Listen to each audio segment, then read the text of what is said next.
Hello दोस्तों, कैसे हैं आप सब। उम्मीद करता हूं आप सब बढ़िया होंगे।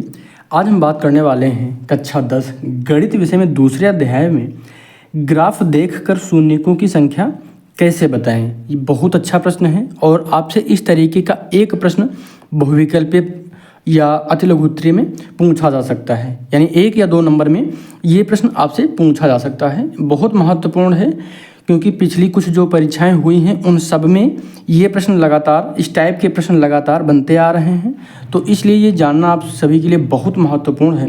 तो इसलिए इसको समझ लीजिए अच्छे से, बहुत ज़रूरी है। और इसको ध्यान से देखिए, बहुत आसान सा प्रश्न है। अगर आप एक बार समझ में आ जाएगा आपकी तो आसानी से कर लेंगे, फिर कोई दिक्कत नहीं होगी। चलिए शुरुआत करते हैं। यहाँ पे क्या लिखा हुआ है, ग्राफ देखकर शून्यकों की संख्या बताएं। चैनल पर नए हैं तो सब्सक्राइब जरूर करिएगा। जैसे मान लिया हम यहाँ पर एक तरफ क्या हो जाए y, और यहाँ पर हम एक लाइन खींचते हैं, इसी तरह का ग्राफ आपको देखने के मिलेगा। और उसके बाद एक जो लाइन रहेगी ये हो जाएगी, ये हमारा y हो गया, ये हमारा क्या हो जाएगा, ये हमारा x हो जाएगा। इसको थोड़ा सा इधर कर लेते हैं, ठीक है। ये क्या है, x है, ये वाली लाइन जो है x की लाइन है और ये y की लाइन हो जाएगी, ठीक है। अब यहाँ पर देखना है कि शून्यक कितने हैं। तो कोई भी लाइन आपसे दी जा सकती है। जैसे हम एक लाइन ये वाली खींच लेते हैं, ये, ठीक है। ध्यान से देखिएगा। अब समझते हैं कि अगर ऐसा कोई ग्राफ दिया गया है तो उसमें हम शून्यक कैसे बताएंगे। शून्यक देखिए, ध्यान से देखिएगा, बिल्कुल आसान है और कभी आपसे सवाल इस टाइप का गलत नहीं होगा।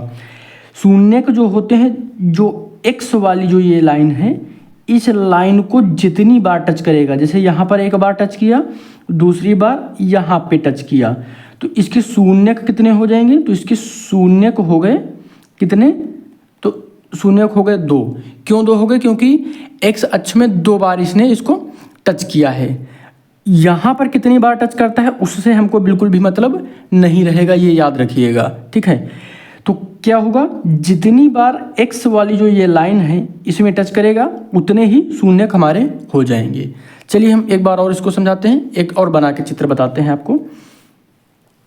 जैसे हम यहाँ पर एक और बना लेते हैं, ये हमारा y का हो गया, ठीक है, ये हमारी लाइन हो गई। और ये हो गया, एक इधर को ले लेते हैं x, ठीक है। अगर हम यहाँ पर कोई लाइन ऐसे खींच देते हैं, ठीक। अब ये अगर आपसे पूछा जाए कि इसमें कितने शून्यक होंगे, तो कितने शून्यक होंगे, ठीक है, याद रखिएगा। तो शून्यक कितने होंगे, तो यहाँ पर जो ये वाली लाइन है इसमें देखिएगा कि ये कितनी बार टच कर रहा है। तो कितनी बार, 1 बार टच कर रहा है ना, तो कितने हो गए शून्यक, 1, ठीक। अगर इसी में कोई लाइन सीधी होती, चलिए हम एक बार और इसको समझाते हैं। जैसे मान लिया ये लाइन है कोई, ठीक है, और यहाँ पे ये दिया गया है, ये हमारा y है, ये हमारा क्या है, x है। अब अगर कहा गया इसमें शून्यक बताइए, अब कहा गया इसमें कि इसमें शून्यक बताइए, तब कितने शून्यक होंगे, तो 0 हो जाएंगे। क्योंकि देखिए यहाँ पर जो x अक्ष है इसमें जो x की जो लाइन है इसमें टच नहीं कर रहा है, इसलिए 0 हो जाएंगे, ठीक है। अगर यहाँ पर 1 बार टच कर रहा है, शून्यक 1 हो गया। 2 बार टच कर रहा है तो शून्यक 2 हो जाएंगे। इस लाइन में कितनी बार टच कर रहा है, सीधी वाली, हमको उससे मतलब नहीं, सिर्फ x वाली लाइन देखनी है। जितनी बार टच करेगा उतने शून्यक होंगे, ठीक है। ये ग्राफ से संबंधित प्रश्न है। इससे संबंधित एक प्रश्न आपको देखने के लिए निश्चित तौर पर मिलेगा। पिछली कुछ परीक्षाओं के जो पूछे गए प्रश्न उनको देखिएगा तो और आसानी से समझ पाएंगे कि किस तरीके के प्रश्न बनते हैं। बाकी आगे मैं निरंतर प्रश्नों को हल करवाता रहूँगा। चैनल पर नए हैं तो सब्सक्राइब करिएगा, अपनी तैयारी को बेहतर बनाइएगा, कमेंट करिएगा कोई भी प्रश्न अगर नहीं समझ में आता है तो। धन्यवाद।